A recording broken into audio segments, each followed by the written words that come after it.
Bonjour à tous et à toutes, j'espère que vous allez bien. Aujourd'hui, on évoque un sujet à la fois triste et prévisible, l'assassinat de Carlos Ier et du prince Luis Felipe de Bragance. Dans un climat de désordre et de crise, le roi de Portugal tente par tous les moyens de sauver son royaume. Mais un attentat brisera les réformes et la monarchie. Vous voulez en connaître plus sur le sujet? Venez avec moi. Carlos Ier est le fils de Louis Ier et de la princesse Maria Pia de Savoie, fille de Victor Emmanuel II, roi d'Italie. Parmi ses cousins germains, du côté de son père, on trouve Frédéric Auguste III de Saxe, le prince Guillaume d'Hohenzollern et Frédéric Ier de Roumanie. Du côté de sa mère, on trouve une princesse de Saxe. Carlos Ier avait une solide formation qui le préparait à son rôle de roi de Portugal. Il a voyagé dans plusieurs cours européennes, notamment en Italie, en Angleterre, en France ou en Allemagne. Voyage qui lui permet d'avoir une plus grande connaissance de la civilisation mondiale de son temps.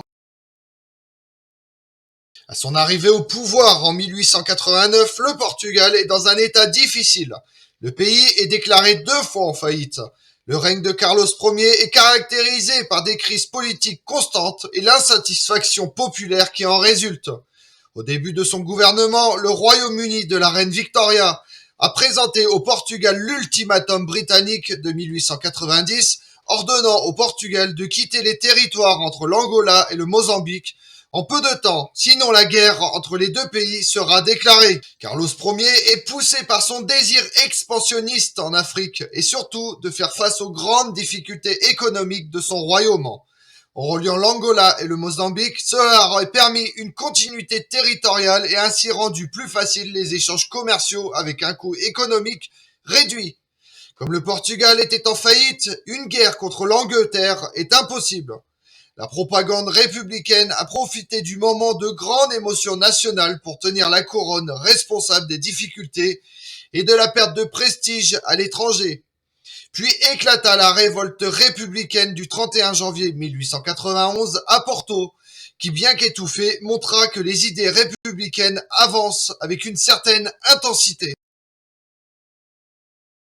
Malgré la grave crise à laquelle Carlos Ier est confronté au début de son règne contre l'Angleterre, alors la plus grande puissance du monde, le roi a pu renverser la situation et grâce à son talent diplomatique remarquable, réussit à placer le Portugal au centre de la diplomatie européenne du début du XXe siècle, en se rendant auprès de la reine Victoria en 1901.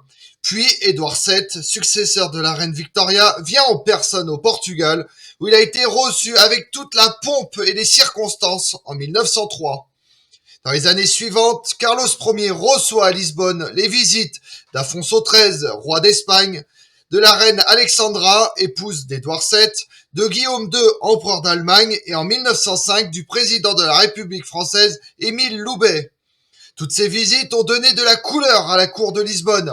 Mais la visite du président français sera marquée par des manifestations enthousiastes des républicains. En 1908, une visite mémorable au Brésil a été planifiée pour commémorer le centenaire de l'ouverture des ports brésiliens pour son arrière-grand-père Juan VI.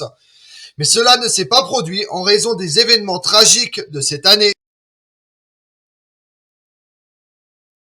Comme il était de coutume au début de chaque année, Carlos Ier partait avec toute sa famille à Villaviçosa, la demeure ancestrale des Bragances et son palais préféré. C'est là qu'il a rencontré ses amis proches pour la dernière fois. Il emmenait rarement des invités officiels dans le village de l'Alentejo.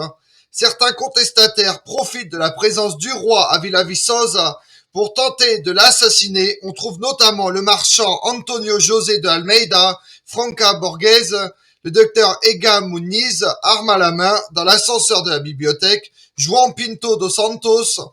Tous sont immédiatement arrêtés.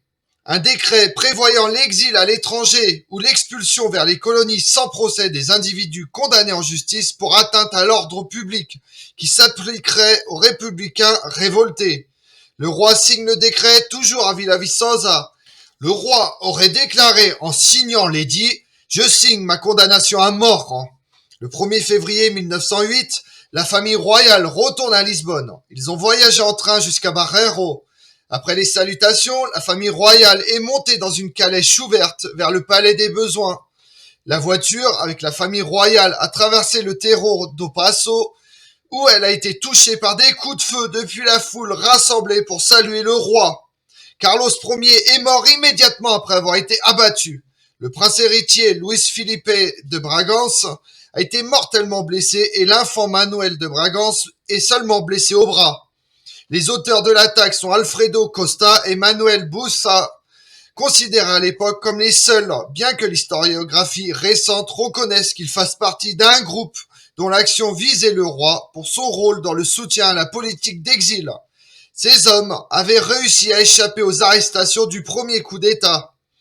Les assassins, membres du mouvement républicain, ont été tués sur les lieux par les membres de la garde royale. La mort du roi Carlos Ier et du prince royal a indigné toute l'Europe, en particulier l'Angleterre, où le roi Édouard VII a fortement déploré l'impunité des chefs de l'attentat.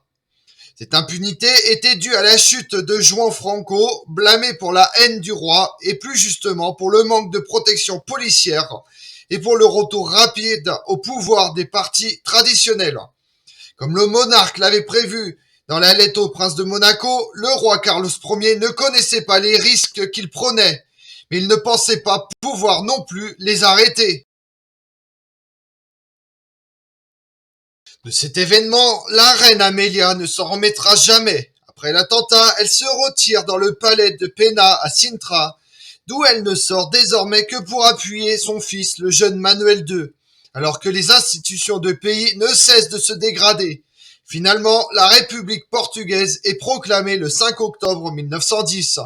La reine Amélia part alors en exil avec le reste de la famille royale en Angleterre. Mais après le mariage de Manuel II avec la princesse Augusta Victoria da Hohenzollern, la reine Amélia part s'installer en France au château de Bellevue à Chenay, près de Versailles, qu'elle achète en 1921. En 1932, la reine Amélia subit une nouvelle épreuve avec la mort de son fils Manuel II. Elle devient alors la dernière représentante de la branche portugaise des Saxe-Cobourg. Pendant la Deuxième Guerre mondiale, le président du Conseil portugais António de Oliveira Salazar offre à la reine l'asile politique, mais celle-ci le refuse, préférant vivre sous le régime de l'occupation avec ses concitoyens français en jouissant de l'immunité diplomatique. Lors de son séjour au château de Voisins en mai 1944, elle reçoit la visite du maréchal Pétain. Une fois la guerre terminée, Amélia revient en voyage au Portugal le 8 juin 1945. Elle se rend en pèlerinage à Fatima et revoit tous les lieux où elle a vécu, excepté Villa Viçosa, résidence pour laquelle elle ressent de trop forts sentiments. En 1945, la reine devient marraine de Dom Duarte Pio de Bragance, actuel duc de Bragance et prétendant au trône de Portugal. La reine Amélia s'éteint en France le 25 octobre 1951 dans sa résidence de Bellevue. La dépouille de la dernière reine de Portugal est alors transférée, près de celle de son mari et de ses fils, au Panthéon royal des Bragances, dans l'église de San Vicente de Fora à Lisbonne. Comme on l'a vu, l'assassinat de Carlos Ier résulte de plusieurs facteurs. La crise politique et diplomatique subie par le Portugal, mais également par la montée des mouvements républicains qui, pour instaurer la République portugaise 2 ans plus tard, n'hésiteront pas à recourir au meurtre d'un roi et de son fils. Je vous remercie d'avoir suivi cette vidéo en ma compagnie. Si vous voulez connaître mes autres vidéos, retrouvez-moi sur ma chaîne YouTube Tout sur l'Histoire avec Damien. Et sur les réseaux sociaux, Twitter et Instagram, Histoire Damien. Et pensez à liker, commenter et vous abonner. Je vous remercie à tous.